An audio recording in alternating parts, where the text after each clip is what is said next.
En el Evangelio de hoy encontramos a Cristo que toma la decisión de ir hacia Jerusalén, pero muy pronto las cosas empiezan a ir mal.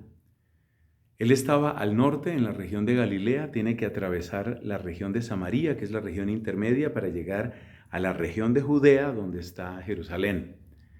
Pero ese recorrido empieza mal, porque de hecho apenas llegan a Samaria ya los reciben mal precisamente porque van a Jerusalén. Podríamos decir que si los apóstoles fueran supersticiosos, que parece que no lo eran, pues esa era como una señal preocupante, algo así como decir, bueno, realmente este es el camino, realmente vamos bien, por aquí es donde tenemos que ir. Pero quitando historias de supersticiones, sí vale la pena preguntarnos por qué va Cristo a Jerusalén, o tal vez hacernos la pregunta contraria, ¿qué hubiera pasado si Cristo, que tenía sus ciertos sectores de popularidad entre la población, qué tal que Cristo se hubiera quedado en otra parte? Por ejemplo, Cristo hubiera podido establecer un centro de predicación y un centro de milagros, por ejemplo, en Galilea. Recordemos que en Cafarnaún él realizó muchos milagros. Recordemos que muchas veces la gente se agolpaba para tratar de tocarlo. O sea, él podía conseguir mucha, pero mucha popularidad si él se hubiera quedado en Galilea. Hubiera podido hacer ahí una, no sé, como esa especie de centro de culto, una cosa así impresionante. Y hubiera tenido bastante éxito, posiblemente, sobre todo si seguía haciendo milagros. Entonces tenemos que responder ya no una, sino dos preguntas. Primera, ¿por qué no se quedó en Galilea? Y segunda, ¿por qué decide ir a Jerusalén, donde todo era complicado, empezando por el hecho mismo de atravesar la región de Samaria?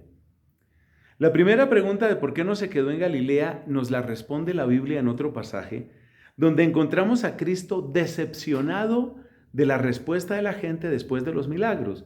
Porque es que para Cristo el milagro no es el final, sino solamente el comienzo de un camino de conversión.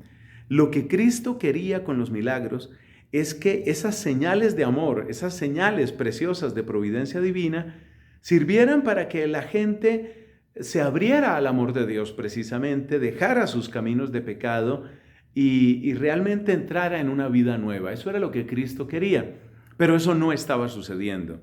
Encontramos, por ejemplo, que Él recrimina, en un pasaje Él recrimina a esas ciudades y el evangelista nos dice dónde había hecho el mayor número de milagros. Es decir, que la solución no es más milagros y más milagros. No, la solución no es esa, porque lo que Cristo quería no era lucirse más y más, ni ser más y más popular. Lo que Cristo quería y lo que Cristo quiere, lo que Cristo sigue queriendo, se llama conversiones, conversiones y conversiones. Eso es lo que Él quiere. Corazones que se vuelvan hacia Dios.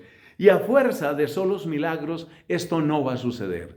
Y no va a suceder porque muchos de nosotros, cuando recibimos las obras preciosas de la misericordia divina, simplemente las miramos como que el mecánico ya me arregló el carro y entonces ahora yo puedo ir a donde a mí se me dé la gana. Es la actitud que muchos tomamos cuando recibimos un milagro. O sea que el solo milagro no sirve. Hacer ese centro de culto, ese centro de predicación en Galilea y volverse inmensamente popular, eso no servía para nada, esa no era una respuesta, ese no es el camino. Entonces va hacia Jerusalén. ¿Y qué hubiera pasado si no hubiera ido hacia Jerusalén? ¿Qué hubiera pasado? Pues hubiera pasado que hubieran caído en el vacío pero muchas profecías que tenían que ver con Jerusalén. Efectivamente, Dios había hablado de una gran bendición que venía sobre Jerusalén, como el lugar de bendición para todos los pueblos. De alguna manera, Jerusalén es como la madre, como la mamá que tiene que acoger a todos los pueblos. Y eso no se hubiera podido cumplir si Jesús simplemente abre por ahí una casa de predicación o una casa de culto en Galilea y empieza a llenarse de popularidad y quizás incluso de dinero.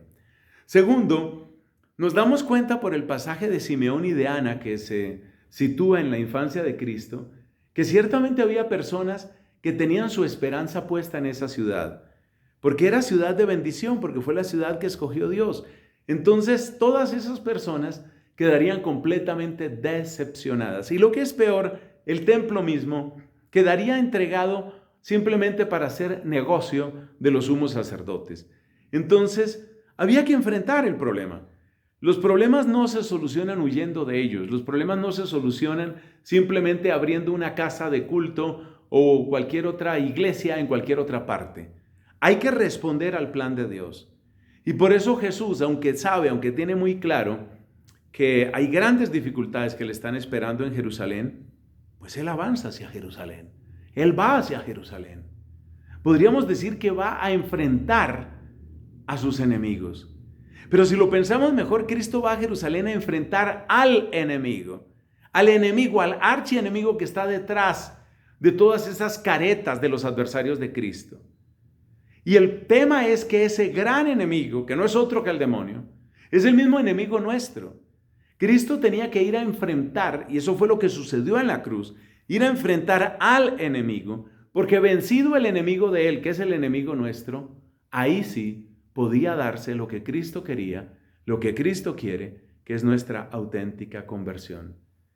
Saludemos con gratitud este gesto valiente, humilde y coherente de Cristo que va hacia Jerusalén y aprendamos la lección. No siempre la ruta de lo que parece más exitoso o más popular es la ruta del verdadero servicio a Dios. Que Él nos preserve en su sabiduría, que nos guarde en su camino. Amén.